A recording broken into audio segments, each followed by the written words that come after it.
L'agence de la Fédération des producteurs de lait du Québec voulait quelque chose de créatif dans le cadre de leur campagne réconfortante. Donc, on s'est assis avec eux. On a établi une formule de 4 éditions réconfortantes qui allaient être distribuées pour le retour à la maison.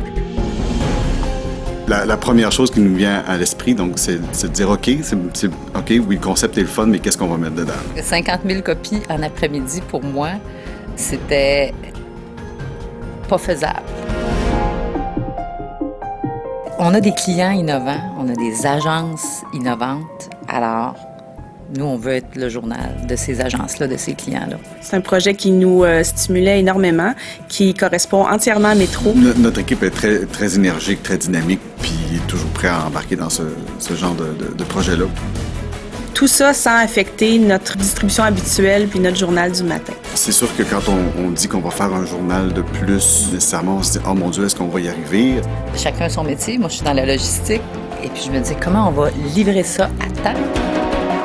Le deuxième gros défi, c'était de communiquer au lecteur que c'est pas le journal du matin. Donc, on a vraiment mis de l'avant des publicités. On a décliné le projet sur le web avec un ticker sur notre page d'accueil.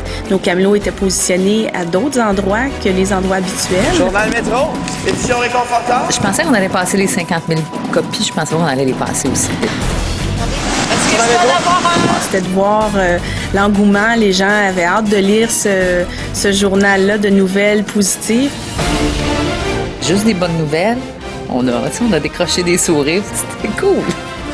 Puis de voir soi-même sourire quand on prend le journal, c'est le fun.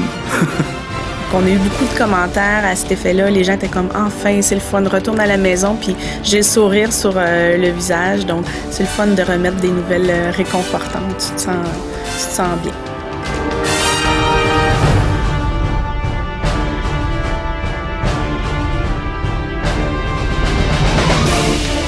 En fait, chez Métro, on s'alimente des défis, donc on veut toujours innover. Ça fait partie de Métro, c'est dans son ADN. On essaie quelque chose de différent, on y va.